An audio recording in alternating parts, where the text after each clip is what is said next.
Muy buenas tardes, el saludo fraternal, combativo a todos los maestros, maestras, directivos, estudiantes del departamento del Tolima y la ciudad de Ibagué. Café y Tertulia, el programa del Sindicato de Maestros de la Educación del Tolima, en vivo, hoy martes 16 de junio, siendo las 5 de la tarde. Vamos a dar inicio a nuestro programa. Invitamos y saludamos a todos los profesores que en este momento se conectan con nosotros. Hoy tenemos... Muy buenas tardes, el saludo fraternal. Hoy tenemos un invitado súper especial, un tema candente, un tema vigente, el cual ha generado controversia, confusión y el cual a nivel nacional, directivos, docentes, padres de familia y de las comunidades educativas se han pronunciado. Vamos a hablar acerca de los alcances de la Directiva Ministerial número 11, las implicaciones jurídicas penales, sobre quién recae la responsabilidad, cuáles son las herramientas. Damos un saludo en esta tarde a nuestro presidente, el profesor William Polo, y a nuestro invitado especial, el doctor Joshua Elaya Germano, el cual hará su presentación y nos dará su pertinente orientación frente a estos procesos que se vienen y esta discusión que se viene dando al interior de las aulas, al interior de todo el magisterio colombiano y de las comunidades educativas. Presidente, muy buenas tardes. Sí, John, muy buen día para usted, para el doctor Joshua, para Luis Hernán, para todos los maestros y para las maestras que a partir de este momento se conectan con su Tetsimatol, con Café y Tertulia, y que estamos dispuestos a la expectativa de tocar uno de los temas que coyunturalmente y tal vez a mediano y largo plazo tienen un gran impacto en lo que será las garantías para el ejercicio del derecho a la educación de los niños y el derecho al trabajo para las maestras y los maestros. Así las cosas, pues hoy queremos de manera especial resaltar la manera en que el gobierno hace uno de los primeros pasos para el cuidado, pero de los intereses de quienes en este momento ostentan el poder, lavarse las manos. Nosotros sabemos que están de manera permanente, de manera sistemática, deshaciéndose de todas las responsabilidades que tienen, y hoy vemos cómo le transmiten a las entidades territoriales, a las instituciones educativas, a los rectores, a los profesores y a los padres de familia la gran mayoría de las responsabilidades que tienen con el manejo de esta pandemia. Por eso es muy importante este tema de manejo, porque el gobierno está precisamente diciéndole a la Corte Constitucional una cosa y a las comunidades otra totalmente contraria. A la Corte Constitucional está diciendo que vamos a entrar al punto más crítico de la pandemia, que probablemente lleguemos a 40.000 muertos en diciembre y que en agosto va a haber un momento bastante álgido, bastante alto de la curva en torno al nivel de contagio. Y por otro lado, como dicen por allá, parece esto una necropolítica, un necroestado. Están planteándole a los padres de familia que envíen sus niños a la escuela presencialmente a partir del mes de agosto. En ese sentido, creemos que hay una contradicción fuerte y esto refleja pues un abandono total de las responsabilidades del gobierno central. Por eso estamos aquí para tocar un tema puntual, porque al final la decisión también es individual, aunque hay un ejercicio colectivo. La decisión de llevar el niño a la casa es una decisión del padre, a la escuela es una decisión del padre de familia. La decisión de ir a trabajar en las condiciones en que estamos termina siendo también una decisión del profesor y del directivo docente. Por eso, doctor Joshua, un placer para nosotros contar con usted acá. Entendemos que habrá herramientas suficientes para que entendamos la situación y comencemos a darle el manejo correspondiente. Muchas gracias por estar con nosotros, bienvenidos y que sea una jornada bastante exitosa. Muchas gracias. Presidente, muchas gracias a usted. Saludamos en este momento al profesor William Calderón, Jacqueline Rubio Acevedo, la profe Nelcy Gómez desde el municipio de Suárez, a nuestro periodista Jorge Arcercio Rodríguez Doncel, Saludamos a la profesora Gloria Villana Peña de Falan, Jesús Edilson Duque desde Santa Isabel, Julián Andrés Arango, Patricia Galvis desde Ortega, Nubia Constanza Buenaventura, Deira Patricia Trujillo, Aníbal Montealegre, José Rodolfo Fraile. Muy buenas tardes al profe, Constanza Bermúdez, Raúl Peña, Roland Leonardo, Institución Germán Pardo García. Saludamos a Lucelida Monsalve Moreno, Marta N. Molano y a los 125 maestros que al momento se están conectando para este importante y pertinente tema.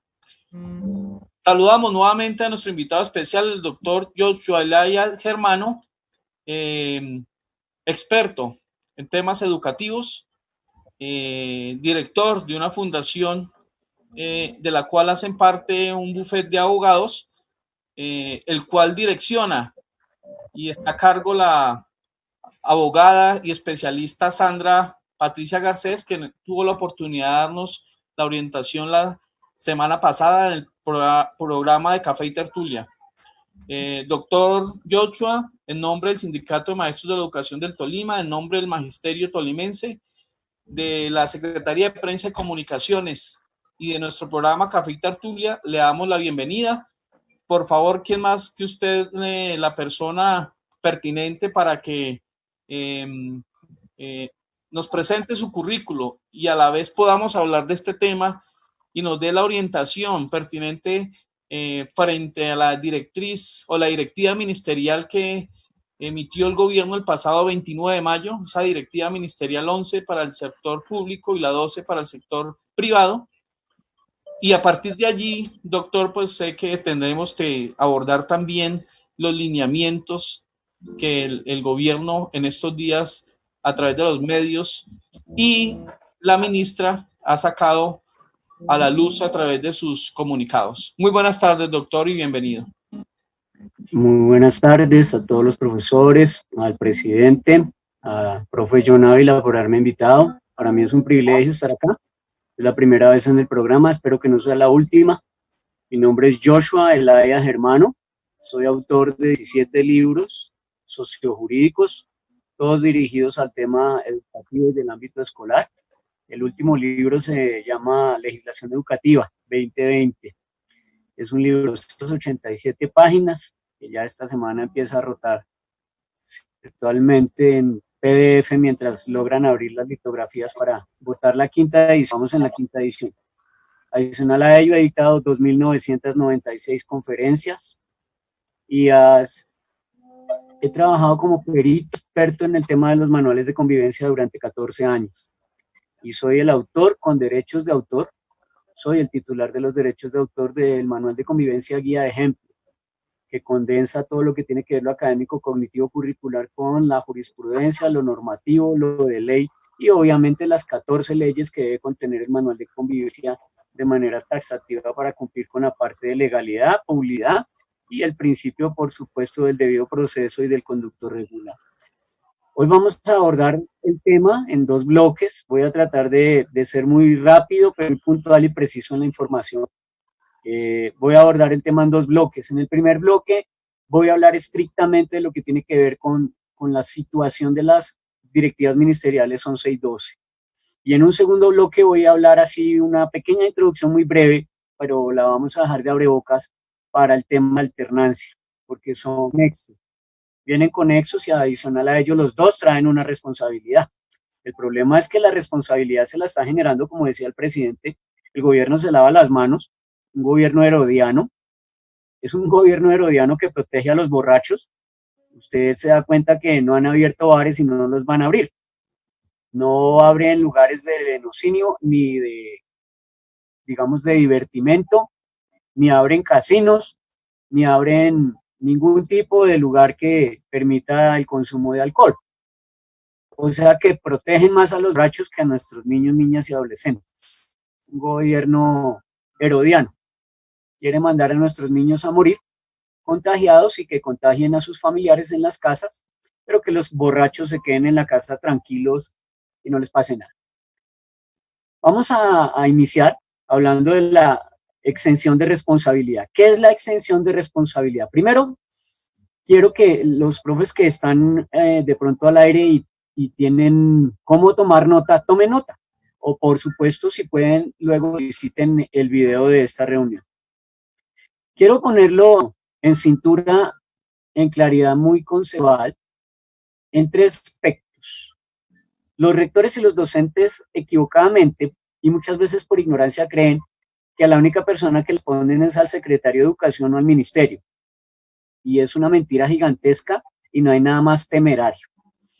El docente simplemente es un ciudadano más con unas funciones constitucionales de brindar educación, es decir, materializar el derecho a la educación, y el derecho a la educación, por supuesto, es un derecho fundamental. Aclaro, no es un derecho absoluto, como algunos lo pretenden vender de manera ignorante. El derecho a la educación no es absoluto. Si fuera absoluto, no sería un derecho de deber. Hay 27 sentencias de la Corte Constitucional que determinan en calidad de certeza que el derecho a la educación es un derecho de deber. Y si es absoluto, entonces, ¿por qué tiene deberes? Porque cuando algo es absoluto, pues no tiene deberes. Si tuviera deberes, no fuera absoluto. Entonces, en ese orden de ideas, los docentes deben entender que como ciudadanos del común responden en lo penal, responden en lo civil, responden en lo disciplinario y administrativo. Traduce que el hecho de que su manual de convivencia se lo revise y le sugiera cosas la Secretaría de Educación, eso no lo exime de cumplir en lo penal, eso no lo exime de cumplir en lo civil, eso no lo exime de cumplir en lo disciplinario y eso no lo exime de cumplir en lo administrativo. Traduce que el hecho de que la Secretaría de Educación le revise o no su manual, eso y nada es lo mismo. Usted va a seguir respondiendo en lo penal, civil, disciplinario y administrativo. En ese orden de ideas, quiero que entienda que la matrícula es un contrato civil contractual. La matrícula y quien firma la matrícula se constituye en el primer garante, que es el término jurídico que se le otorga al rector o rectora, el primer garante, no el primer respondiente. El primer garante es únicamente el rector o la rectora.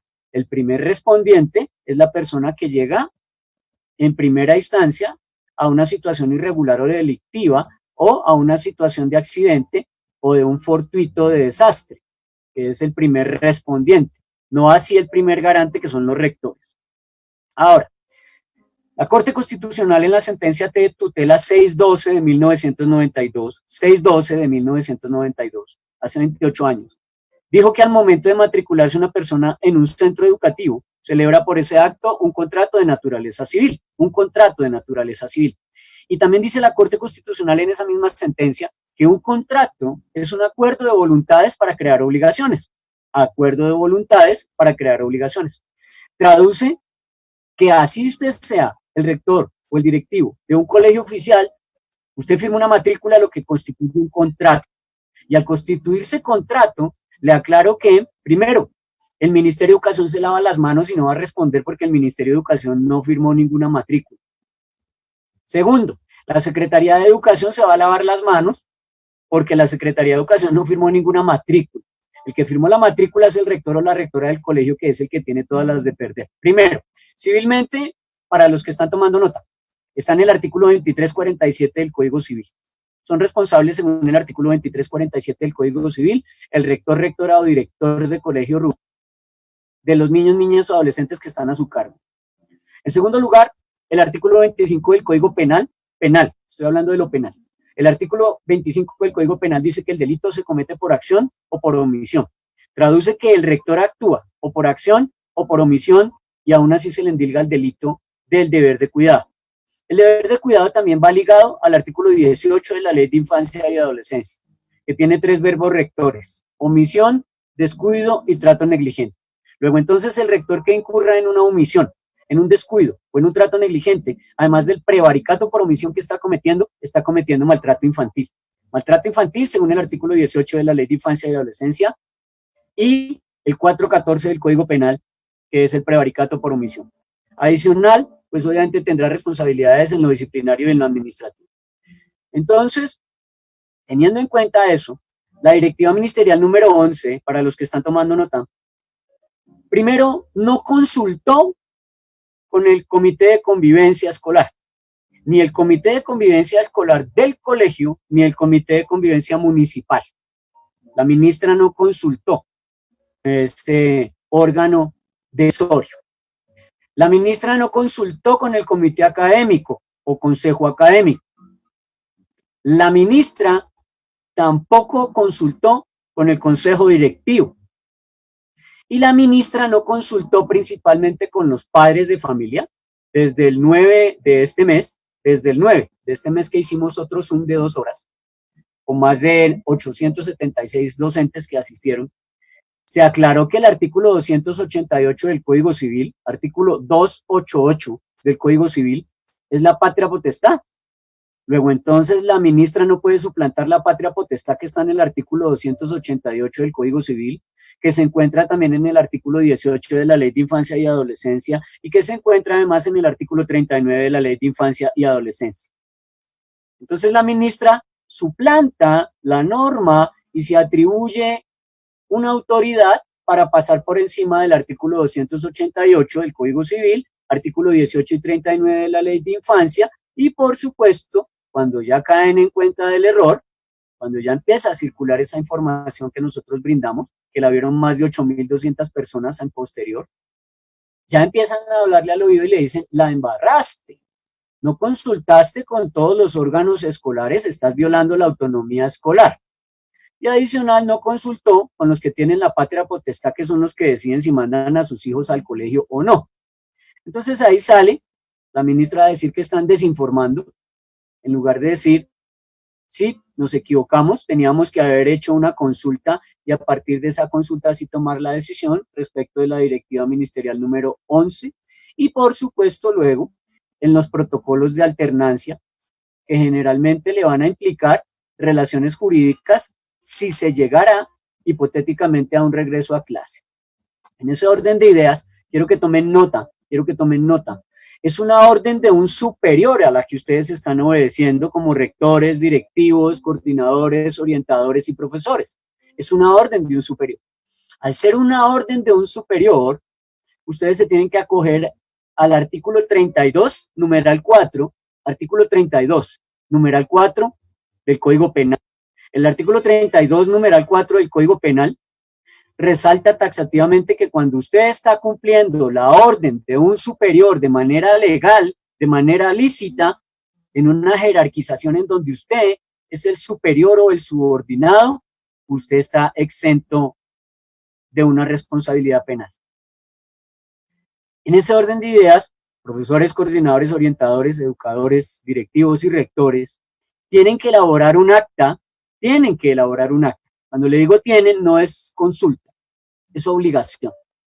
Tienen que elaborar un acta de consejo directivo y otra acta de consejo académico en donde ustedes se eximen de toda responsabilidad porque la directiva 11 y para los colegios privados la directiva 12 lo que hace es implicarlos en una responsabilidad penal, civil, administrativa y disciplinaria. En la medida en que ninguno de ustedes, y cuando digo ninguno de ustedes es ninguno, tan es así que ni la ministra, no puede ninguno de ustedes ni la ministra garantizar que no vaya a haber un contagio en su colegio. Ninguna persona en el mundo, ni siquiera en Colombia, ninguna persona en el mundo puede garantizar que no exista un contagio porque resulta que no hay vacuna, no hay retrovirales ni antivirales. Entonces usted no puede garantizar que no haya un contagio en su institución educativa, pero alguien tiene que responder.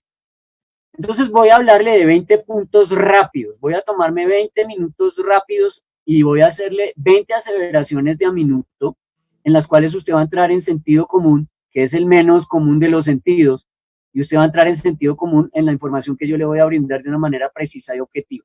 La primera, la pandemia, a diferencia de lo que muchos creen de manera ignorante, la pandemia no deroga nada.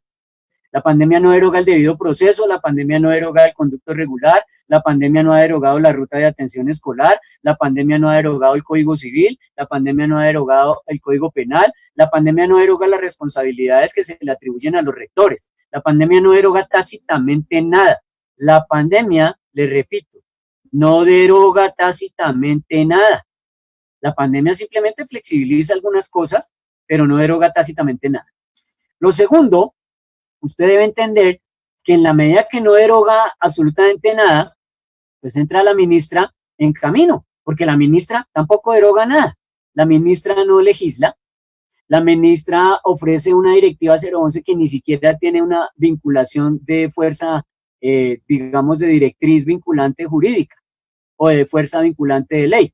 Simplemente es una directriz, simplemente es una directriz. La pirámide de Kessel nos dice que primero está la Constitución, después las leyes, después los decretos y por último las resoluciones. Ni siquiera aparecen las directivas. Entonces de ahí saque sus conclusiones.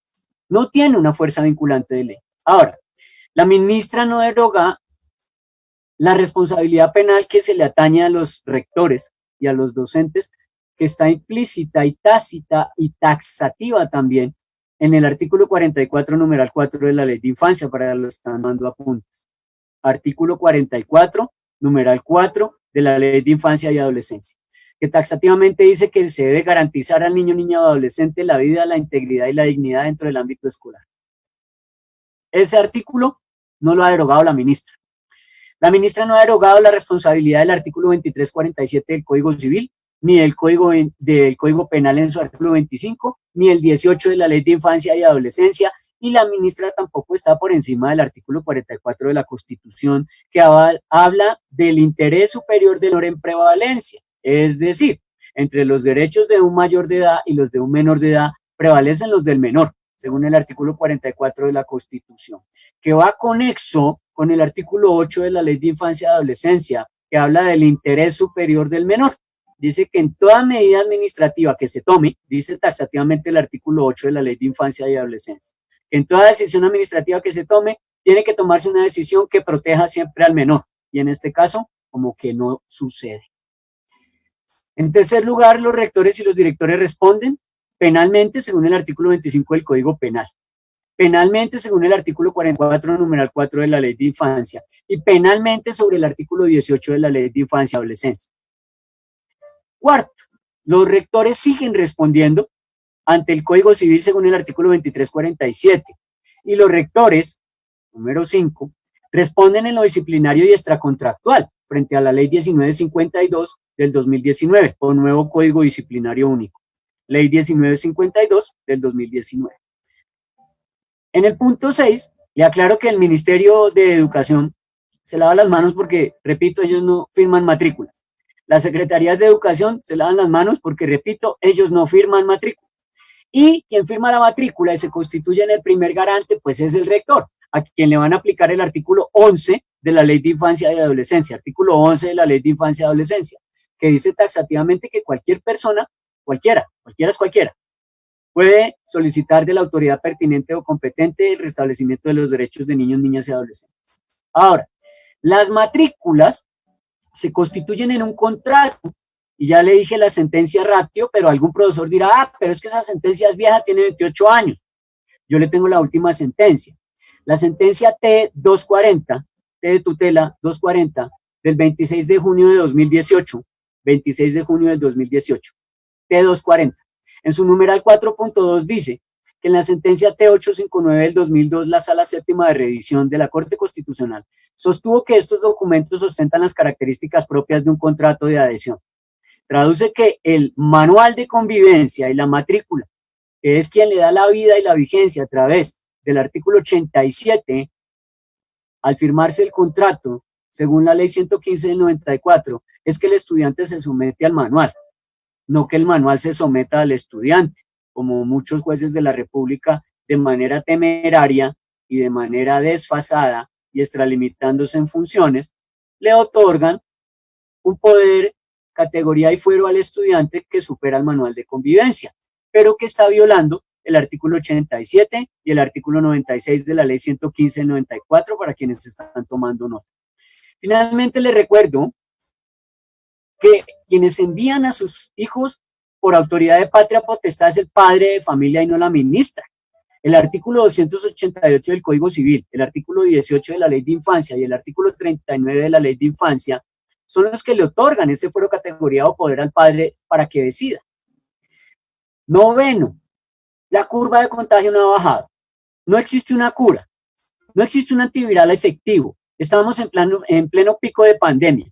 Las directivas son 612 no suministran, no aportan, no brindan un estudio científico o clínico médico serio que diga que ya hay vacuna o que la pandemia ya descendió o que la pandemia retrocedió o que los índices de contagio bajaron.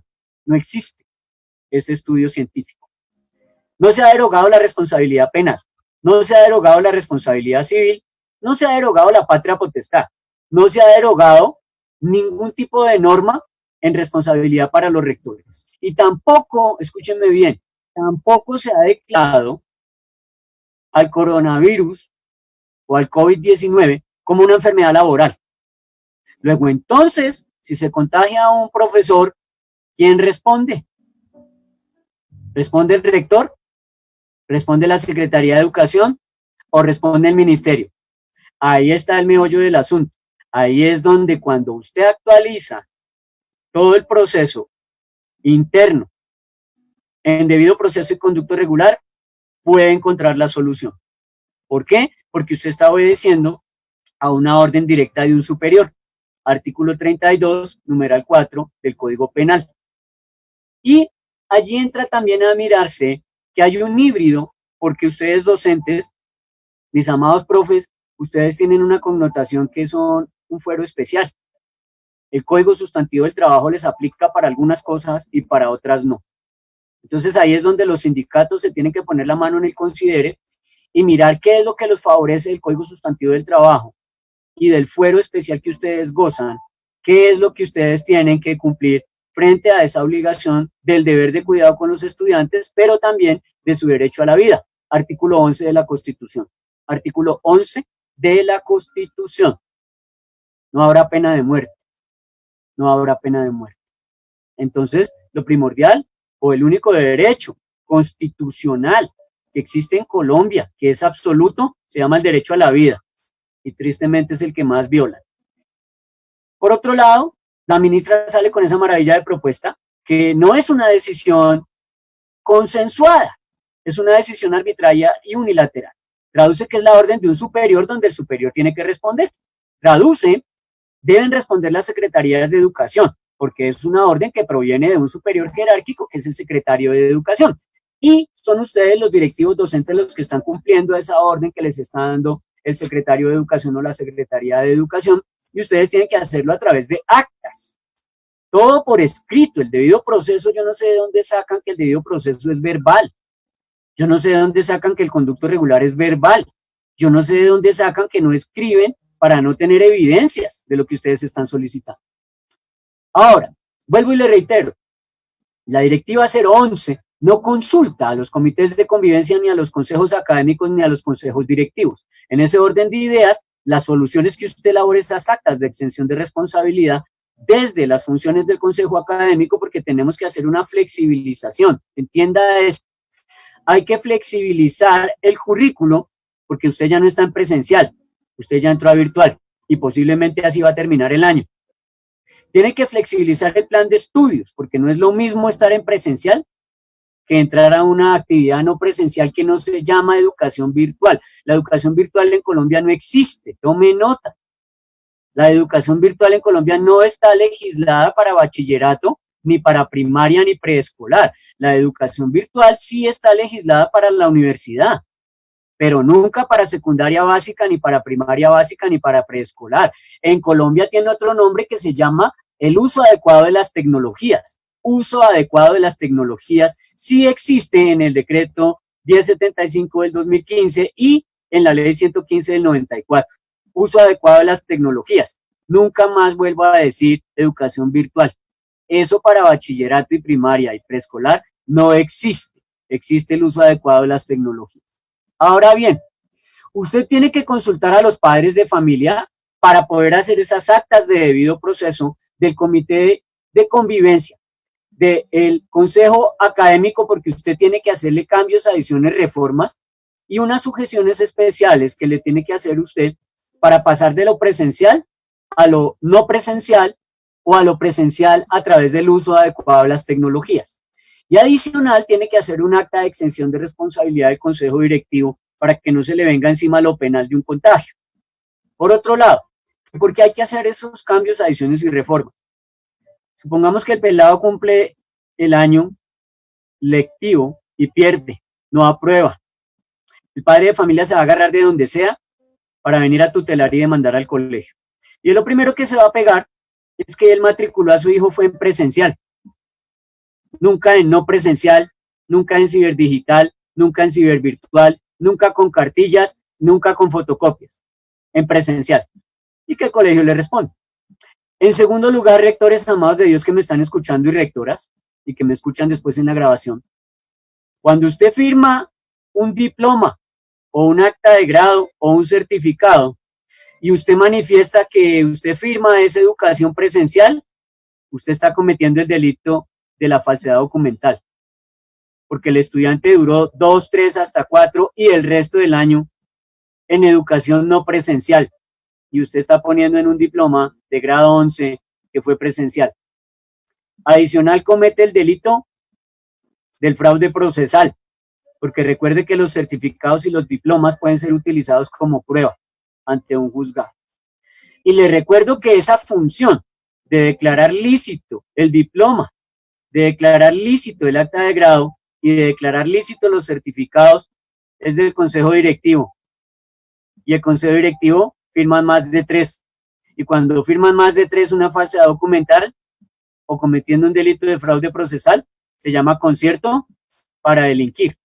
Entonces va entendiendo usted que no solamente le tiene que responder a la Secretaría de Educación, sino que usted le responde al Código Penal, al Código Civil, al Código Administrativo, a lo contencioso, y usted le cumple también al Código Sustantivo del Trabajo, además de la Ley de Infancia y Adolescencia, la Ley 1146 de 2007, la Ley 1335 del 2009 y otras 14 normas y leyes que deben estar en su manual de convivencia.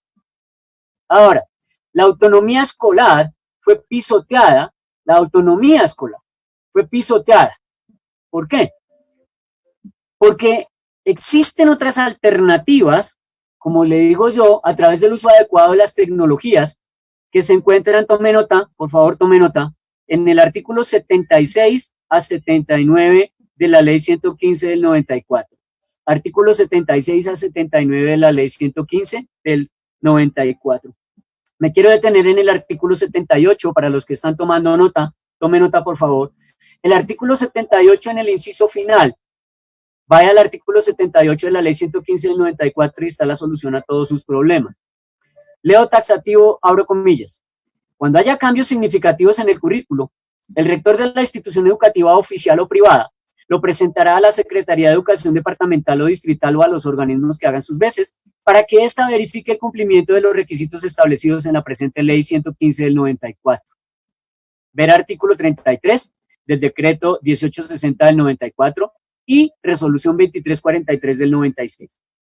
En ese artículo 78, inciso final, ley 115 del 94, está la solución a sus problemas, mi querido profesor, rector, orientador, coordinador, directivo de los colegios oficiales. Usted debe entender que si va a permanecer en presencial o va a permanecer en no presencial, es decir, a través del uso adecuado de las tecnologías en una virtualidad, pues usted tiene que hacer los cambios, adiciones y reformas al currículo, al plan de estudios y al sistema institucional de evaluación educativa. ¿Por qué?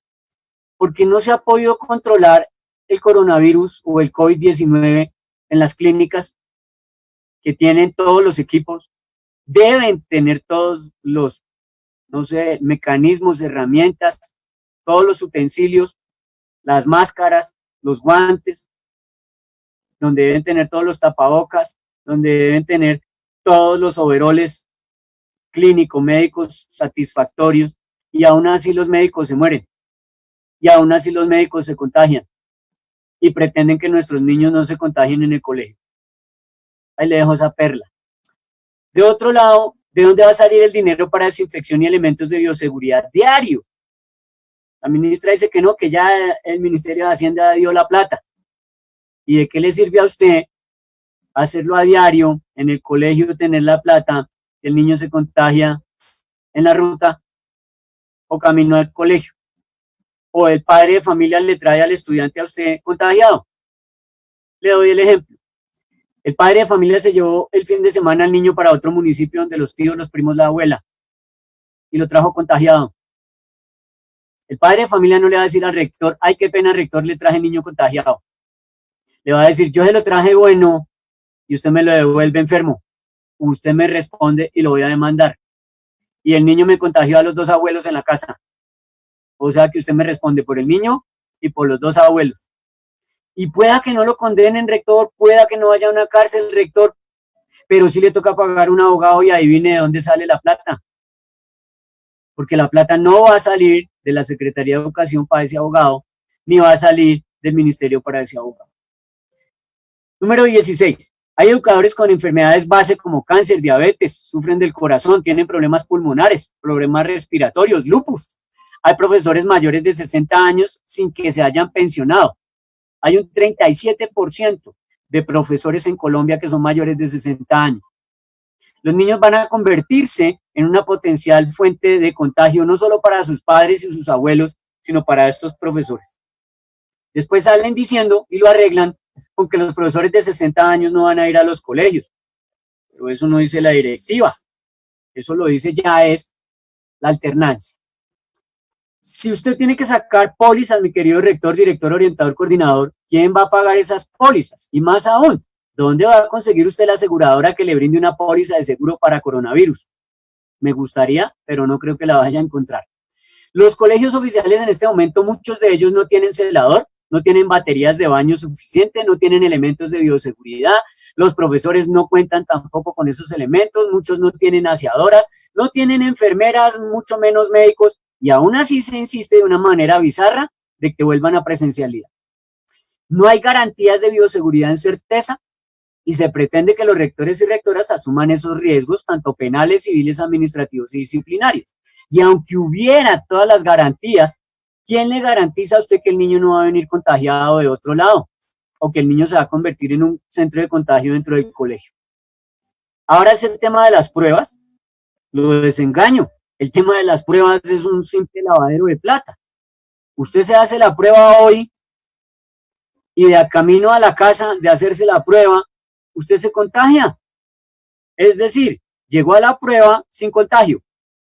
Le hicieron la prueba de sangre, pero resulta que cuando se devolvía para su casa se contagió. Se va a demorar 4, 5, hasta 14 días la respuesta y le va a salir negativa, pero usted se contagió en el camino de regreso a casa, en el taxi o en el bus. O sea, usted va a durar 14, 3, 4, 5, hasta 20 días esperando la respuesta que le va a salir negativa cuando usted ya es positivo y a cuánta gente contagió.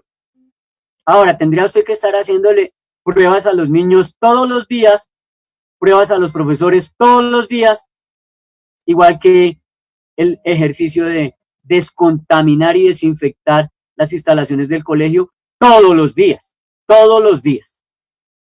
Y además eso lo dice la alternancia, por si no ha leído los protocolos. Entonces, hacerse pruebas a diario como que no va a servir. Por último, voy a generarle dos soluciones. La primera sería la que están proponiendo algunos gobernadores, virtualizar y flexibilizar de manera adecuada el currículo, virtualizar y flexibilizar de manera adecuada el plan de estudios y el sistema institucional de evaluación educativa. Acudir a no evaluar y no calificar, no evaluar ni calificar porque evaluar y calificar traduce al mismo nivel. Y no todos los pelados tienen computador, no todos los pelados tienen conectividad y no todos los pelados tienen ambos. Entonces usted no puede evaluar porque no todos están en el mismo nivel y no puede calificar porque no todos tienen las mismas condiciones. Habría que cambiar el sistema institucional de evaluación educativa y llegar a valorar y cualificar. Valorar es que el pelado demuestre que a través de su esfuerzo ha logrado un conocimiento básico en medio de esta pandemia y que además es flexible. Y cualificar viene de cualidad. Entonces él va a demostrar a través de sus talentos, actitudes y capacidades que es capaz de alcanzar los logros y las metas que usted le colocó de una manera flexible. ¿Cómo se logra esto? Tome nota, tome nota, tome nota. Artículo 20 de la Ley 1620 del 2013. Artículo 20 de la Ley 1620 del 2013, proyectos transversales lúdico-pedagógicos, ahí le dejo la inquietud. Y en segundo lugar, otra de las soluciones que se puede presentar es la que se hizo en Canadá. En Canadá hicieron el ejercicio, volvieron a la presencialidad y a los 10 días les tocó devolverse otra vez a la cuarentena. Pero el ejercicio que hicieron fue suspender el cronograma escolar y ellos utilizaron el segundo semestre de este año para preparar a los educadores y retomar el año lectivo en el 2021 con todas las herramientas, elementos, mecanismos, estrategias y con toda la información suficiente para poder brindar una educación de calidad como exige el artículo 67 de la Constitución en Colombia. Por último, para hablar de alternancia, en estos 3 minutos voy a hablarle de alternancia.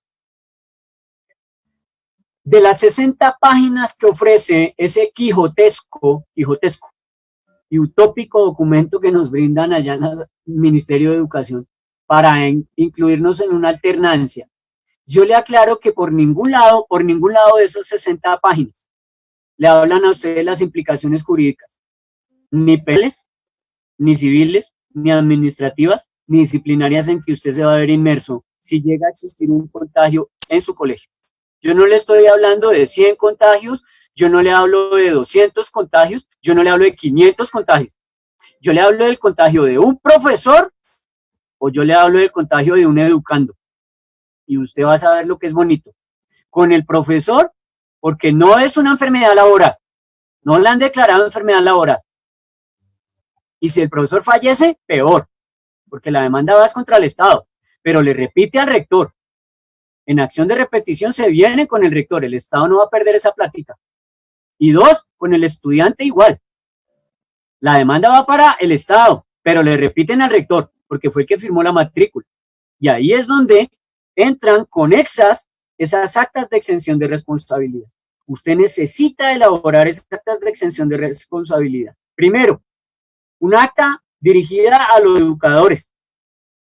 Segundo, un acta dirigida al consejo académico que libere de responsabilidad al consejo académico, a los administrativos y un acta del consejo directivo que libere al rector y a la planta docente de toda responsabilidad, tanto penal como civil como administrativa y disciplinaria, y se la endilgue a quien dio la orden. ¿Quién dio la orden? Un superior jerárquico.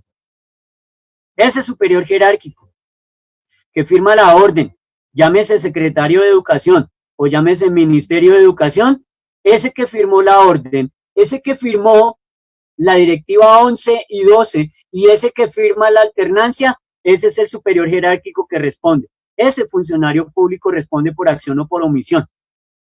¿Por qué? Porque usted con las actas va a derivar esa responsabilidad a partir del artículo 32, numeral 4 del Código Penal. Artículo 32, numeral 4 del Código Penal, que lo exime de toda responsabilidad porque usted está obedeciendo a la orden de un superior jerárquico que es legal, es una orden legal que le están brindando a través de una directiva.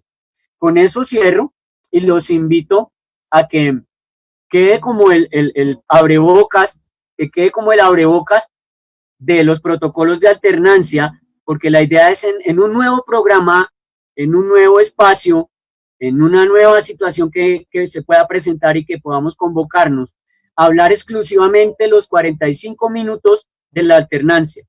Y los invito el viernes vamos a tener el tema de la alternancia durante 1 hora.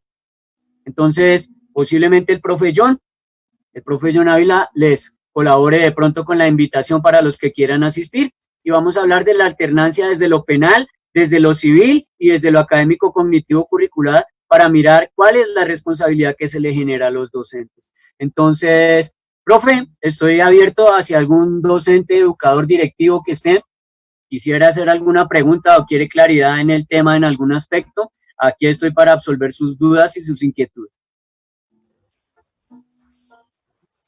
Doctor Joshua, muy amable, interesante, ilustrativo, pertinente, toda la información que nos da desde el punto de vista jurídico legal. No sé, presidente, si hay una pregunta para poder darle, mientras que voy saludando aquí a los profesores, quiero agradecer la asistencia y los maestros que están conectados, la profesora Mercedes Zanabria Jiménez, Laura Esther Zanabria, Angie Lozano, Constanza Bermúdez, Germán Eduardo Ramírez,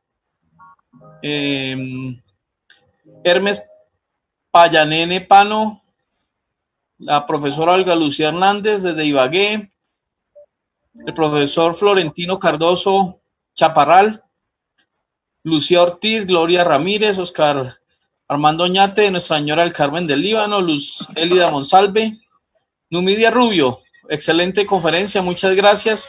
Excelentes advertencias, la profesora Mercedes Sanabria Jiménez. Olga Vázquez, muy bien, esa debe ser la actitud y posición que deben tomar todas las instituciones por el bienestar de toda la población educativa y de las familias. Bueno, básicamente, no sé, presidente, si hay alguna inquietud. No, hay una inquietud, tal vez es de pronto hasta reiterar, pero creo que es necesario, doctor. Aquí hay que tomar una decisión individual, diría yo. Las organizaciones orientamos, los sindicatos orientamos, ¿cierto? Pero la decisión al final es individual, en el sentido de que como se va a exponer mi salud, se va a exponer mi vida, y eso está por encima de muchos otros criterios administrativos, inclusive por encima de del mismo estado de excepción, ¿cierto? Entonces, la pregunta sería un poco, ¿cómo lo podría hacer yo? Y si eso me trae a mí consecuencias inmediatas en mi vinculación laboral, un disciplinario, a mí me llamarán a descargos, no sé, ¿cómo sería ahí? ¿Cuál sería el actuar de un profesor que dice, no voy porque está primero mi salud? ¿Yo qué hago? ¿Cómo sería el proceso en ese caso, doctor? Bueno, le voy a hablar desde 3 instancias bien importantes porque hay 3 segmentos y es importante que ustedes como sindicato lo sepan y se asesoren bien en ese tema. Lo primero están los profesores, llamémoslos en el primer nivel, ¿sí? El primer nivel son los profesores. Entonces, primero tiene que entender usted que debe haber un debido proceso, es decir, yo no voy a exponer mi vida, primero, porque yo sufro del corazón o tengo una enfermedad base. Esta es mi historia clínica, aquí está la anamnesis y yo tengo las epicrisis. Y yo le elevo un documento ¿a quién? A mi superior directo, que es el rector. Señor rector, yo tengo 60 años y tengo un problema cardíaco. Lo hago por escrito, estoy cumpliendo con el debido ¿qué? Proceso. Y además estoy siguiendo el conducto regular a mi superior jerárquico, quien tendrá la obligación de manifestárselo allá a la Secretaría de Educación.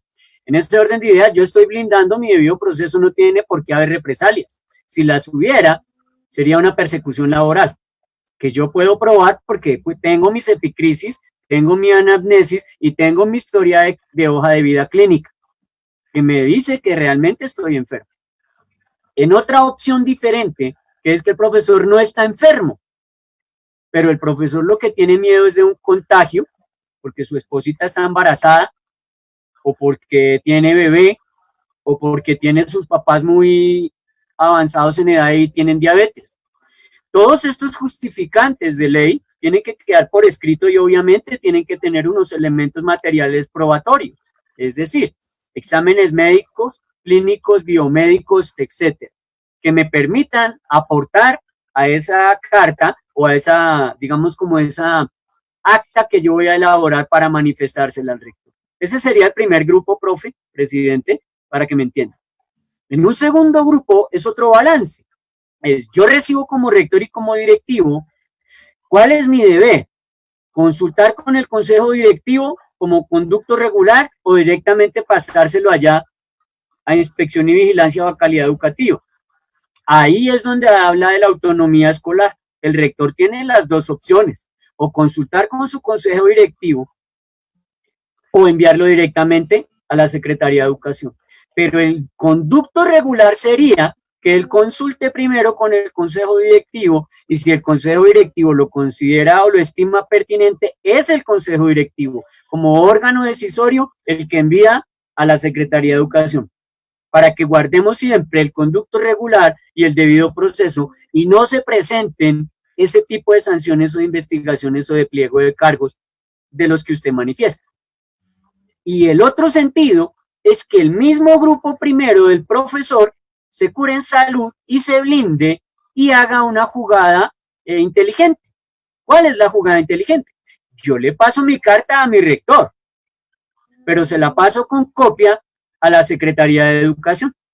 Es decir, estoy blindando a mi rector, estoy cuidándole la espalda a mi rector, porque finalmente la idea es que yo estoy invocando es mi derecho a la salud en conexidad con la vida y la integridad personal, que es un derecho fundamental de primer orden, derecho constitucional y fundamental de primer orden, que es el derecho a la vida. Y hay un tercer bloque, profe, hay un tercer bloque que es el que se genera en donde hay un directivo docente cuya presencia sí se hace mucho más importante, manifiesta y necesaria dentro de las actividades del colegio. Le voy a dar un ejemplo. Ayer me decía una rectora con 72 años, profe Joshua, yo no me he podido pensionar, tengo 72 añitos y no me he pensionado, y yo estoy viniendo aquí al colegio juiciosa porque no hay estudiantes, pero yo tengo mi problema de lupus. Apenas entren los pelados, a mí me toca irme para mi casa, porque yo con mi lupus y ellos con coronavirus, en 3 días me matan. Es para que usted me entienda y los profes que están allí escuchándome y viéndonos entiendan esa parte. Hay situaciones excepcionales, en donde un directivo docente, pese a la importancia de que ese directivo docente esté presencial en el colegio, prima más la vida. Y entonces esa rectora de 72 años con lupus, que no se ha podido pensionar, no la pueden echar. Entonces a ella le toca trabajar virtual, le toca desde la casa dirigir el colegio, porque si se va a quedar en el colegio y llega un niño contagiado, ¿dónde queda la profesora de 72 años con lupus? Entonces, esos 3 segmentos son importantes. Reiterar, todo por escrito. Unas actas en donde usted va a agregar todos los fundamentos de ley que usted tiene para poder invocar que su derecho a la vida prevalece. Esa sería como la respuesta, profe. Bueno, doctor. Muchas gracias, doctor. Pregunta a la profesora Joana Moca. Si un padre de familia no quiere enviar al niño o al hijo al colegio, primer pregunta, ¿perdería el año o se vería en algún problema legal con el Instituto Colombiano de Bienestar Familiar, pues por no enviarlo? Bueno, entonces lo primero para aclararle a la profesora, la patria potestad le otorga todo manifiesto, se llama eso, un todo manifiesto potestatario al padre de familia, que se llama la patria potestad. El artículo 47 de la Ley de Infancia y Adolescencia habla del derecho a la salud de los estudiantes. Luego, si yo tengo que poner en una balanza, escúcheme bien, profesora, y todos los que están hoy en este Zoom, en esta tertulia, en este café, si yo voy a poner constitucionalmente en una balanza la educación por un lado y la salud y la vida por otro, adivine cuál pesa más. Porque yo no he visto el primer colegio que eduque muertos. Traduce que el derecho a la vida, la integridad y la salud prevalece por encima del derecho a la educación. Yo no sé de dónde sacan esa concepción bizarra, es bizarra. Dice que el derecho a la educación es absoluto. Por favor, sáquese ese chip de la cabeza. Derecho a la educación absoluto no existe, es un derecho de deber. Tiene derechos y tiene deberes. Vayan a mirar en el artículo 87 de la ley 115 del 94 y vayan a mirarlo en el artículo 96 de la ley 115 del 94. Vayan a mirarlo también en el artículo 67 de la Constitución y el 68. Es el padre de familia, artículo 68 de la Constitución, el que define qué educación quiere para su hijo. El padre puede elegir dejarlo en la casa y en la casa también puede aprender. Así sea de una manera autodidacta. Le aclara a la profesora y a los demás asistentes que existe el homeschool en Colombia. Se llama educación en casa, homeschool. Y que el decreto 1075 del 2015 permite que el estudiante haga homeschool en su casa y que luego por medio de un examen venga y homologue. Eso está permitido. Entonces, es el colegio el que brinda esa alternativa de que ellos sigan allá en casa a través de una presencialidad utilizando adecuadamente las tecnologías. O le queda a discreción del rector y el consejo directivo otorgarle al estudiante el homeschool sin que pierda el año. Es decir, que el estudiante aprenda en casa con la dirección del tío, el primo, el abuelo, el hermano, la mamá, el papá, y a través de unos exámenes, quizá, qué sé yo, mensuales, él pueda aprobar el área. Acuérdese también que el 1290, decreto 1290 de 2009, habla de la promoción. ¿Cómo es la promoción? Los niños no pierden el año.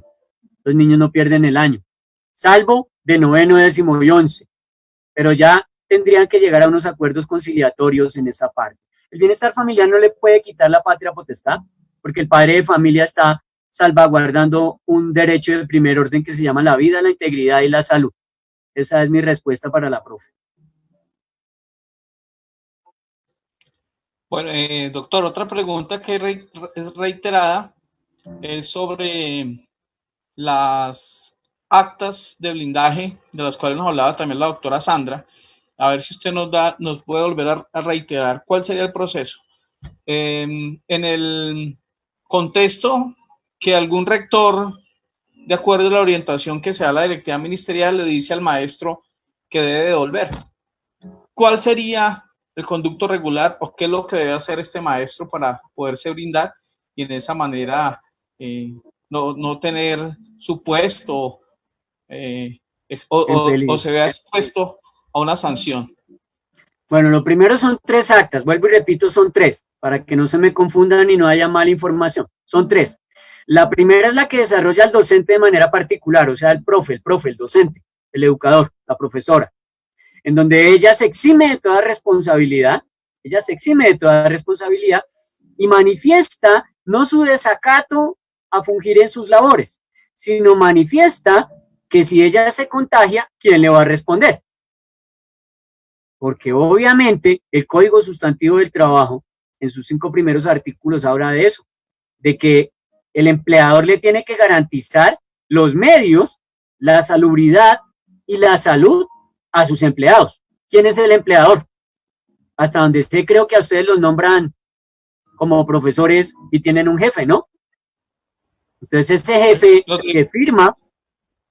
que firma, usted me entiende, el que firma, ese paga. Entonces es un acta de exención de responsabilidad para el docente, en donde él manifiesta, ya sea lo que le acabo de decir, que tiene una enfermedad, o que tiene temor del contagio, o que él se siente como que se puede contagiar y quién le va a responder, y no tienen por qué perseguirlo laboralmente. Lo máximo es que la Secretaría de Educación le responda que se le niega, o que el Ministerio de Educación le dice que se le niega. En ese caso, recibe la orden de un superior jerárquico, y al recibir la orden del superior jerárquico, pues el superior jerárquico que dio la orden responde. O sea que gana por A y gana por B, pero si no hace el acta, ¿en dónde gana?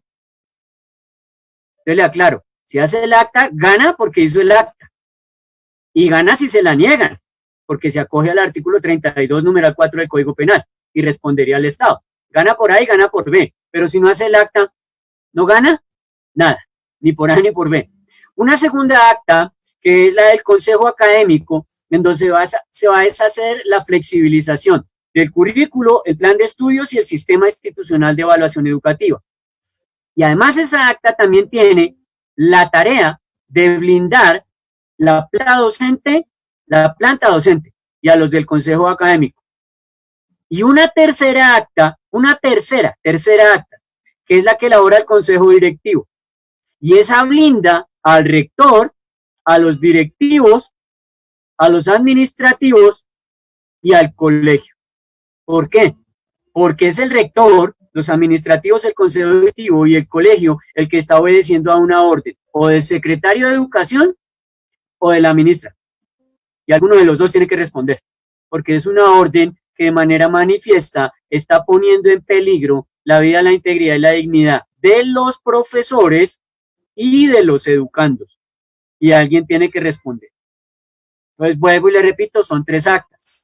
Particular la del profesor, Consejo Académico, y tercero, el acta del Consejo Directivo. ¿Dónde se radican? En Secretaría de Educación, en Inspección y Vigilancia con copia de calidad educativa. Obviamente, Secretaría de Educación certificada, ¿no? Que es la que tiene que pronunciarse al respecto. Y si es inteligente el profesor y se quiere evitar problemas de persecución y vainas, pues simplemente la envía con copia a la Procuraduría solicitando concepto. ¿Qué es solicitando concepto? Yo soy el profesor Joshua, le mandé esta carta a mi rector, yo no soy jurídico, yo no sé de leyes, yo no tengo la menor idea de códigos y yo soy un profesor. Mandé esta carta, por favor emítanme un concepto si la mandé bien o la mandé mal y ayúdenme, colabórenme y asesórenme. Y entonces va ganando. Gana por A y gana por B. Esa sería como la respuesta, profe. Doctor Joshua, frente a que el docente le toca recibir un estudiante en la institución educativa, ¿cuál sería la manera o la orientación para salvaguardarse o librarse de esa responsabilidad frente a ese padre de familia? Bueno, lo primero es que cualquier padre de familia, cualquier padre de familia que envíe a su hijo al colegio, lo hace bajo su propia responsabilidad. Lo primero tiene que efectuarse, digamos, como que un acta en donde el profesor que lo recibe se exonera y se exime de esa responsabilidad. Porque no es por voluntad del profesor que llega el alumno al colegio, sino es por voluntad de la patria potestad del padre de familia, según el artículo 288 del Código Civil, artículo 18 de la Ley de Infancia, artículo 39 de la Ley de Infancia. ¿Por qué? Escúcheme bien, profe, y esto es importante en esta respuesta. Escúcheme por qué. Porque el profesor que se mete a recibir al pelado en esta pandemia, le aplican el artículo 44, numeral 4 de la Ley de Infancia. Artículo 44, numeral 4 de la Ley de Infancia. Y donde ese pelado se contamine o se contagie, yo le digo cuánta cárcel va a pagar ese profesor. Entonces es mejor que todo quede por escrito en una exención de responsabilidad. Señor padre de familia, si en ejercicio vinculante usted está enviando a su hijo, mándeme por favor una nota por escrito con su firma y huella de que usted es responsable, de que en patria potestad, de que en artículo 1839 de la Ley de Infancia, usted está enviando a su hijo por su propia voluntad y asumiendo la responsabilidad que le otorga la patria potestad. Porque yo como profesor no le puedo garantizar la aplicación del artículo 44, numeral 4 de la Ley de Infancia. No puedo garantizarle la vida, la integridad y la dignidad a su hijo, así se cumplan todos los protocolos. Así se cumplan todos los protocolos. Nadie en esta pandemia en el mundo le va a firmar a usted un acta donde diga que le garantiza que no se va a contagiar. Esa sería como la propuesta, profe.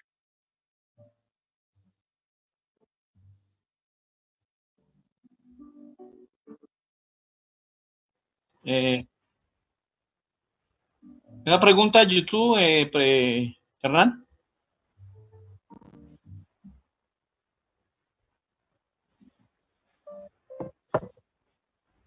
Presidente, no sé si tenga alguna pregunta.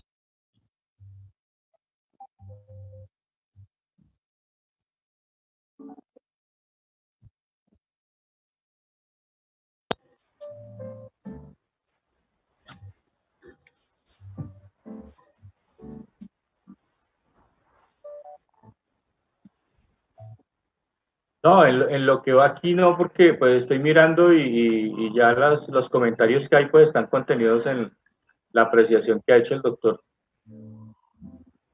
Bueno, las preguntas. En caso de que se den las clases presenciales y una mamá no quiere mandar a su hijo a clases, pero reclame por el año escolar del niño, ¿qué se debe hacer? Y lo segundo es que si se termina el año escolar virtual, ¿cuál sería el tipo de certificado o diploma que la institución debe entregar? Bueno, profe, en ese sentido vuelvo y les aclaro. Ustedes tienen que por obligación de ley, créanme que es por obligación de ley, acogerse al artículo 78 de la ley 115 del 94 y flexibilizar el currículo. Lo primero, al flexibilizar el currículo, buscamos tener una contingencia para que no pierdan el año tantos pelados. Al flexibilizar el plan de estudio, obviamente vamos a bajarle a la exigencia. Y al flexibilizar el sistema institucional de educación en la parte de evaluación, pues obviamente calificaremos de una manera más laxa, más flexible para que los pelados, además del estrés que están viviendo, porque están viviendo un estrés que si los adultos no podemos con eso, imagínense los pelados, que son más hiperactivos y son más energéticos y son más activos. ¿Cómo están ellos en las casas? Entonces no pensemos tanto en saturarlos de tareas, de trabajos, de academia, cuando ellos tienen unas problemáticas mucho más grandes y que está comprobado y está visto que se ha elevado el número de maltrato infantil y de golpizas a los estudiantes en las casas porque no aprenden una temática o no hacen una tarea, o porque el mismo padre de familia es analfabeta, no sabe leer y tiene que ayudarle a sus hijos en tareas, entonces es complicado. Tiene que hacerse esa flexibilización y el tipo de certificado, pues obviamente va a ser el mismo porque está siendo flexible. Ahora, ¿de dónde nos cogemos? Profesor John Ávila, mi querido presidente, y profesores asistentes. Nos cogemos del artículo 20 de la ley 1620 del 2013, que habla de los proyectos transversales lúdico-pedagógicos. Y ello nos permite transversalizar algunas materias y áreas de tal manera que sean lo suficientemente flexibles. ¿O cómo pretende usted, en sentido común hago la pregunta, cómo se pretende que usted, profesor de biología, vaya a hacer una tarea o un trabajo praxis en laboratorio y en la casa? O sea, usted le va a montar laboratorio de biología a cada pelado en la casa para que haga el ejercicio. Entonces también tenemos que ser consecuentes y coherentes que las circunstancias de la pandemia no podemos seguir manejando el lenguaje de lo presencial. O sea, aquí el chip de los profesores que siguen manejando lo presencial, créanme que está quemado. No se han dado cuenta que estamos en una pandemia y usted no puede seguir hablando el lenguaje de lo presencial en medio de una situación de pandemia. Con eso le respondo, profe.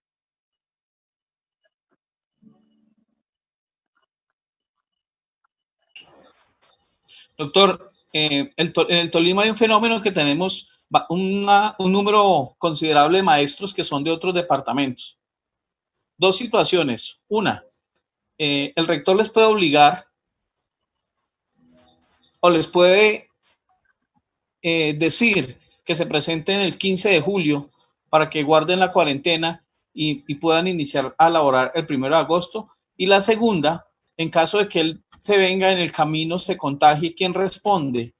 ¿O de qué manera se pueden brindar estos compañeros docentes que son de otros municipios, de otros departamentos? Mire, profe, hay que hacer un blindaje visual.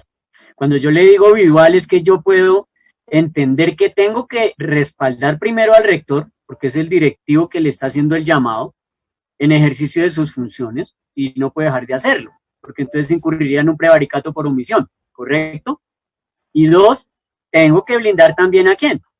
Al profesor. Entonces, en ese sentido, voy a ser muy claro, contundente y preciso en la respuesta. Primero, inducir al error a través de una consulta o de una respuesta o de un concepto, inducir al error es un delito. Están los artículos 182, 183 y 184 del Código Penal, para que usted tome nota. Inducir al error. Allí puedo incurrir yo si le doy una respuesta equivocada hoy aquí en este video y en este audio. Luego, entonces, la respuesta salomónica es que el mismo rector es el rector, y el mismo profesor, de manera vidual, en consenso, en contubernio, trabajen los dos y ambos le envíen un derecho de petición en consulta a la oficina jurídica de la Secretaría de Educación que le corresponde como certificada. Le voy a aclarar por qué.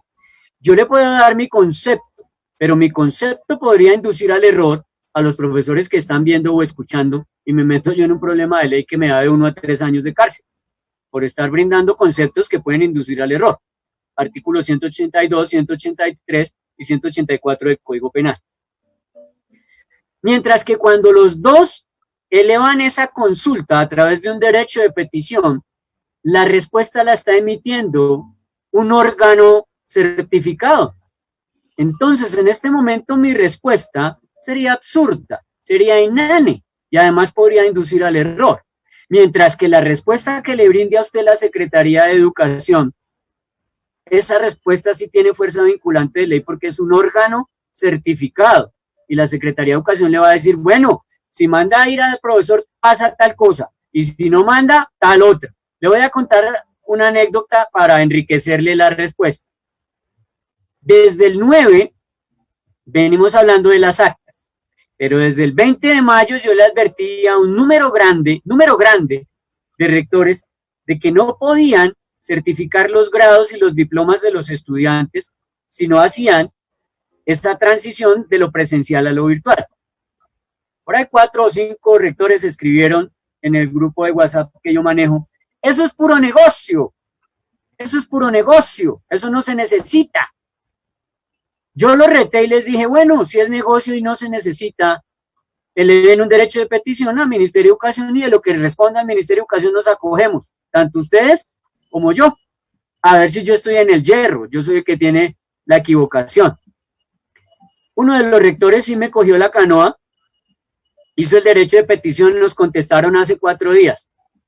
Y en el derecho de petición dice taxativa y claramente que sí tienen que hacerle los ajustes al PEI educativo, al manual de convivencia y por ende al currículo, al plan de estudios y al sistema institucional de evaluación educativa. Cuando usted mira esa respuesta, usted entiende que en este caso, elevar esa consulta al órgano certificado es la respuesta más salomónica de la inquietud que usted tiene. Porque usted con ese documento, profesor John Ávila, el presidente o cualquiera de los profes de Cimatol afiliado, llega con el documento y dice, mire, ¿y usted por qué no se vino? Aquí yo tengo un documento que expide la oficina jurídica de la Secretaría Certificada. Que no me venga porque prevalece primero que mi vida antes que el trabajo, entonces le voy a trabajar desde acá, virtual. O, ¿usted por qué se vino? Y mire que se contagió. Aquí tengo un documento que expidió la Secretaría de Educación Certificada, en donde dice que yo tengo la obligación de venirme o venirme. Y que si yo me contagio, responde el Estado. O responde el ministro, o responde la ministra, o responde el secretario de Educación, o responde el que me dio ese concepto. Pero alguien tiene que responder. Pero ya está por escrito en un concepto, profe. Entonces esa sería mi respuesta.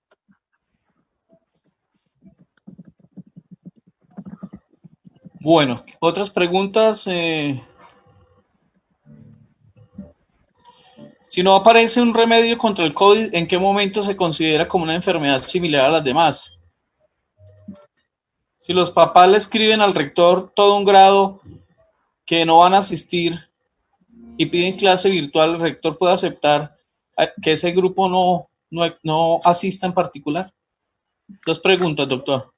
Bueno, la primera, si el COVID o coronavirus permanece y permea el tiempo y trasciende y no se encuentra una vacuna, llegará un momento en donde finalmente la educación tiene que verse lo suficientemente flexible para que sin poner en riesgo la vida, la integridad, la dignidad de los menores y de los profesores, encontremos un equilibrio que permee de la salud al equilibrio del respeto a la dignidad. Se lo digo porque en determinado momento, si eso llegara a suceder, profe, le respondo de manera constitucional. Se apega es al artículo 44 de la Constitución, artículo superior constitucional, que dice que prevalecen los derechos de los niños. En este caso prevalecería primero el derecho a la vida y en segundo lugar el derecho a la educación. Entonces prevalece el derecho a la vida. Tendríamos que buscar unas estrategias y mecanismos. Y para la segunda pregunta, de que todo un curso, todo un salón le escribe al rector que quieren estar en virtual. Eso se tiene que dirigir al consejo directivo. Y ese consejo directivo, dentro de sus funciones, busquen las funciones del consejo directivo. Ahí en la ley 115 está, y vuelven y la repiten en el decreto 1075 de 2015. Dentro de las funciones del consejo directivo está dirimir esos asuntos. Y en ese caso, el consejo directivo no puede tomar una decisión articulada que sea autoritaria y autócrata. Tiene que tomar una decisión articulada con la Secretaría de Salud o con el hospital del municipio o con quien haga sus veces de órgano gestor en salud. Si se mete el consejo directivo a tomar la decisión, como dicen vulgarmente, yo con yo, pues con yo va a tener su problema, porque yo con yo no consultó a los que realmente saben del tema. Y tienes que consultar a los que saben. Secretaría de Salud, que le emita un concepto por escrito, o el hospital allá del municipio, o la Secretaría de Educación, que vaya y le mande un oficio a la Secretaría de Salud y hagan algo en conjunto. Y que ojalá sea vigilado por la personería municipal, para que los rectores se curen en salud y para que después no les hablan pliegos de cargo por acción o por omisión. Ahí le respondo las dos, profe. Café y tertulia del programa en vivo del Sindicato de Maestros de la Educación del Tolima. Hoy el tema muy importante y pertinente frente a la responsabilidad de volver al aula en el mes de agosto. Nos escribe una docente de Cundinamarca. Ella dice que el gobernador ya dice que no vuelve que no van a hacer la alternancia, sino que continúan en la virtualidad. Estos maestros deben enviar las cartas, las actas, se deben de brindar. Claro, profe, lo primordial es las actas, porque acuérdese que, vuelvo y repito lo que dije al comenzar el bloque, el debido proceso no fue derogado por la pandemia, el conducto regular no ha sido derogado por la pandemia, la ruta escolar no ha sido derogada por la pandemia. Luego, entonces, nosotros tenemos que el debido proceso cumplirlo todo por escrito. De allí la relevancia y la importancia de las actas para blindarse, porque ¿cómo responde usted a un padre de familia que lo va a venir a sindicar o que lo va a venir a empapelar o que exige pliego de cargos contra usted y usted va a decir, no, es que el gobernador dijo? Sí, pero ¿y usted hizo debido proceso y de conducto regular? No, pues como el gobernador dijo, usted no va a salir con esas, porque inmediatamente el órgano de control se lo come en vivo. Porque eso es como decir el rector en una analogía, ya claro, es una analogía nomás. Es como decir el rector, no, yo me gasté la plata, fue en traperos y en jabón y en agua. Pero es que esa plata venía para fotocopias y cartillas. Pero yo me la gasté así, ¿y con quién consultó? No, pues conmigo. Yo consulté conmigo mismo. ¿Y dónde están las actas en donde consultó al menos con usted mismo? No, yo tomé la decisión arbitraria. ¿Y qué le va a hacer Contraloría? ¿Y cómo le va a caer Procuraduría? Y si eso no se llama entonces al derecho penal, coger unos dineritos del Estado y gastarlos que venían con una destinación específica y yo los convertí en un peculado por apropiación indebida de recursos del Estado, que no me va a dar sino 4 a 7 años de cárcel, así sean unos traperos, un jabón y un agua. Entonces con eso le respondo, blindarse jurídico-legalmente, primero es por escrito y taxativo, y segundo hay que saberlo hacer, porque se puede convertir en el cuchillo que usted coloca para su cuello, porque si se pone a improvisar actas, y se pone a improvisar bobadas, usted mismo le abre el pantallazo para que la Secretaría de Educación le abra pliego de cargos, porque entonces le va a decir que usted lo que está incurriendo es en un prevaricato por omisión, o sea que usted no quiere cumplir las funciones que se le otorgan de ley o en su manual de funciones cuando usted lo eligieron y lo nombraron en la plaza docente. Ahí le respondo, profe. Café y tertulia, el programa en vivo del Sindicato de Maestros de la Educación del Tolima. Queremos recordarle a los compañeros que estos programas quedan grabados en nuestra página www.facebook.com/subtesimatol y también www.youtube.com/subtesimatol. Doctor, muchas gracias. Queda pendiente la siguiente inquietud. En el Tolima, frente a los acercamientos que el sindicato ha tenido con las diferentes secretarías de Ibagué, que es el municipio certificado, es el único municipio del departamento, y pues la secretaría del departamento del Tolima, se están realizando varios procesos. Se han pronunciado ya el sindicato de los directivos que al no regreso a las aulas. El sindicato de maestros de Simatol también dice, y ha sido contundente en sus comunicados, el no regreso a las aulas, pues porque no están las condiciones.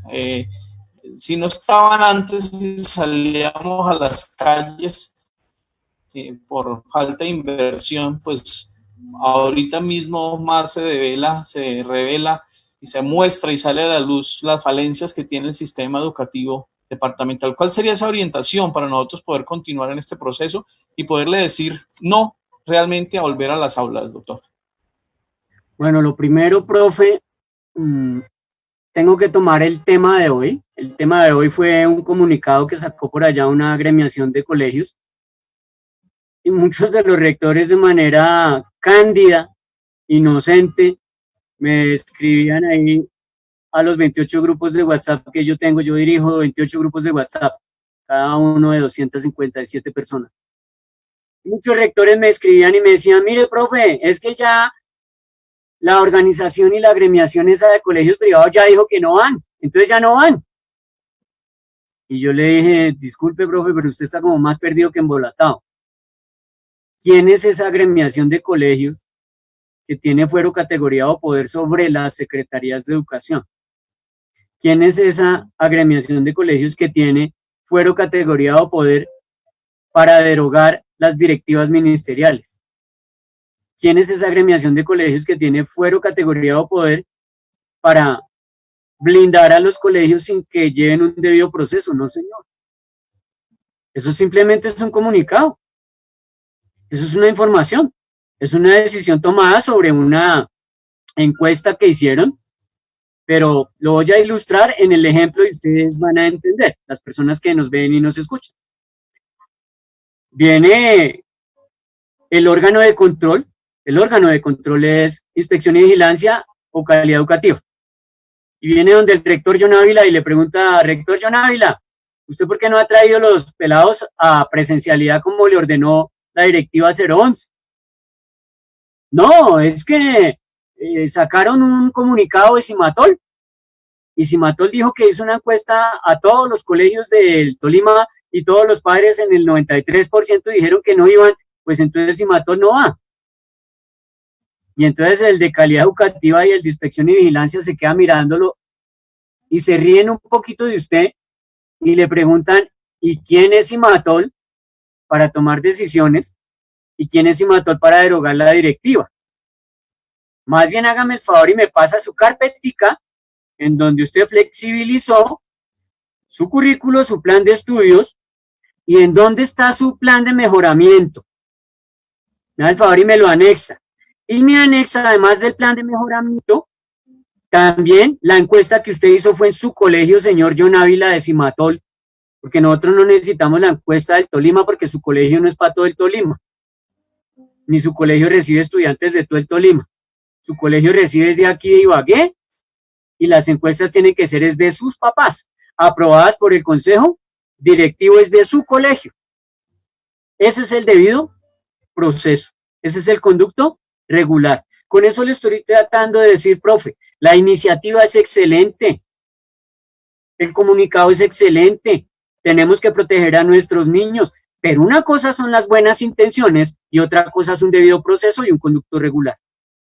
Usted con buenas intenciones no suple un debido proceso y no va a suplir un conducto regular. Se va a ganar es un pliego de cargos y ahí sí van a empezar a perseguirlo laboralmente, porque usted está actuando de una manera caprichosa, irresponsable, temeraria, y usted va a decir, no, es que la agremiación de Cimatol dijo, y de una le van a exigir el debido proceso del conducto regular y le van a tumbar todo lo que Cimatol dijo, porque no está primero dentro de sus funciones y en orden de jerarquía no tiene fuerza vinculante, no tiene fuerza vinculante. Entonces se van a meter es más en problemas. Por eso yo les digo, todo lo que hagan, háganlo primero por escrito. Lo segundo, todo lo que hagan, por favor, sindicato Cimatol, todo lo que hagan, háganlo de la mano de los padres de familia, que son los que ostentan la patria potestad y que son finalmente los que deciden. Le voy a aclarar por qué, profe. Resulta que les llegó la plata allá a la alcaldía de Ibagué. Resulta que mandó el jabón. Resulta que mandó el alcohol. Y resulta que supuestamente van a recibir a los pelados en presencialidad. Y no les llegan. ¿Qué hizo usted con la inversión del jabón y del alcohol y de todo lo que montó en infraestructura para desinfección si los estudiantes no les llegan? Si los papás no van a mandar a sus hijos a contagiarse. Entonces usted no está haciendo absolutamente nada. Un despilfarro del gasto, cuyo dinero se pudo más bien dirigir a montar una plataforma digital lo suficientemente fuerte, idónea, y que le pueda categorizar una mediana educación en este sistema de cosas inconstitucional, porque esto se llama un sistema de cosas inconstitucional. La pandemia supera todo lo que hayamos visto. Es algo que no tiene precedente, y al no tener precedente, pues imagínense cómo es el manejo que se le tiene que dar. Pero yo finalmente les sugiero, todo por escrito y concertado con los papás, todo por escrito y concertado con los papás, que no le pase a usted lo de la ministra. concertó con ella misma y con nadie más, y ya le están tumbando poco a poco todo lo que ella ha querido montar. Bueno o malo, yo no estoy diciendo si es bueno o malo. No concertó y ahí perdió. Espero que no pierdan ustedes al no concertar con los papás. Doctor Joshua, muy amable, muchas gracias. Queremos reiterarle al magisterio tolimense que el programa está grabado. Hay reiteradas preguntas sobre qué pasa con los maestros mayores de 60 años, pero en la conferencia este tema se abordó. Una profe preguntando que trabajan planadas, pero está en otro municipio, que si la pueden sancionar, también dentro de la charla se abordó. Reiterarle, compañeros, que pueden volver a escuchar la grabación. Doctor, número telefónico donde los maestros puedan comunicarse. Sí, señor. Bien, pueda, presidente. Gracias. Escucho, presidente. Gracias. Es que hay una inquietud, pues es un poco sobre la jerarquía de las normas. O sea, la primera inquietud es lo que está haciendo la directiva y lo que se hizo mediante los lineamientos y los anexos que expidió el Ministerio de Educación sobre este tema, son como reglamentaciones de los decretos, ¿cierto? Entonces, la pregunta es si dentro de la jerarquía de normas, dentro de, no sé, por ahí alguna vez en algún diplomado me hablaron de la pirámide de Kelsen. Ese tema, o sea, sí se puede, o sea, una directiva ministerial puede asumirse como reglamentación de un decreto y dentro de esos términos son de estricto cumplimiento. Sí, no, profe. Eso de estricto cumplimiento está desfasado y sobrelimita, digamos que la causa coactiva. ¿Qué traduce? Te voy a explicar. Estamos en Constitución por el primer nivel, ¿sí? El superior, Constitución, arriba, leyes abajo, y luego vienen decretos. Luego, entonces, por Constitución, pesa más el artículo 44 de la Constitución que dice que los...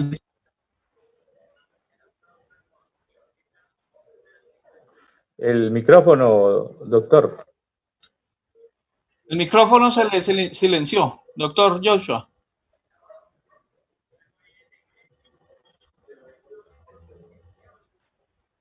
Listo. Se fue el audio. ¿Ya tengo audio? Sí, señor. Listo, entonces vea. Constitución arriba, artículo 44 de la Constitución es superior. Leyes, segundo nivel, leyes. Artículo 44, numeral 4 de la Ley de Infancia y Adolescencia, Ley Ordinaria de la Infancia y la Adolescencia. Y artículo 18 de la Ley de Infancia y Adolescencia. Y adicional artículo 25 del Código Penal, en ese mismo nivel. Y adicional a ese del Código Civil, artículo 2347 que se llaman el deber de cuidado. Todos los tres anteriores que yo le acabo de hablar, constitucional y de ley, se llaman el deber de cuidado. Ese deber de cuidado es superior a la orden que se emita en una directiva. Si se establece como una orden perentoria, hay un superior que está dando una ¿qué? Una orden. Y el subalterno la tiene que ¿qué? Cumplir. Que acatar o cumplir. Pero al acatarla y cumplirla, la salida, lo dije 4 veces en la conferencia y se la digo por 5ª vez, la salida está en el artículo 32, numeral 4 del Código Penal. Usted se exime de responsabilidad porque usted le está desacatando una orden a un superior. Pare de contar. Creo que con eso le respondo, mi profe. Sí, señor, muchas gracias. Doctor, número de contacto, ¿dónde se pueden, están los profes pidiendo?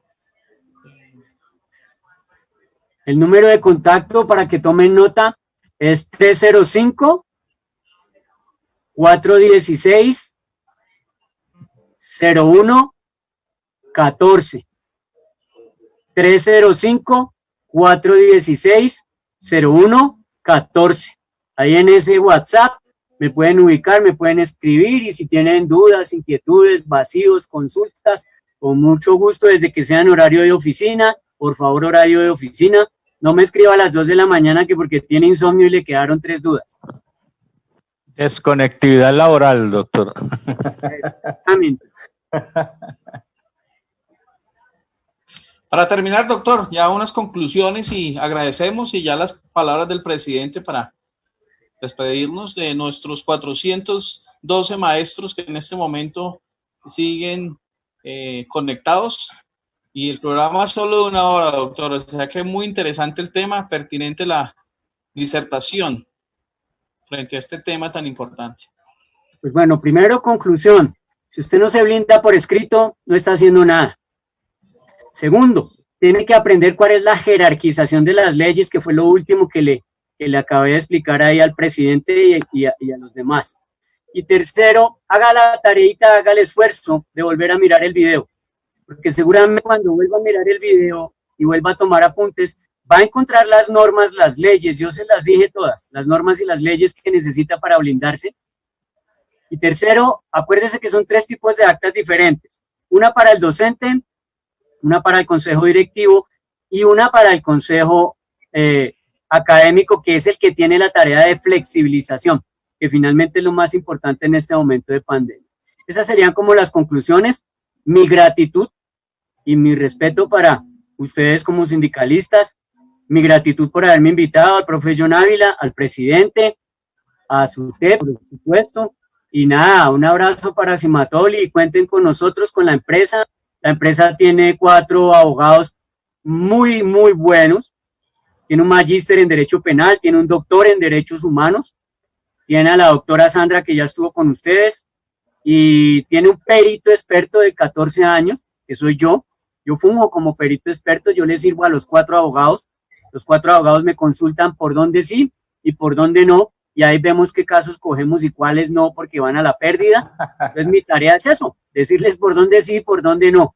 Entonces la idea es que cuenten con nosotros, por supuesto, cuentan con nosotros para capacitación, para formación, para asesoría, para acompañamiento, para documentos.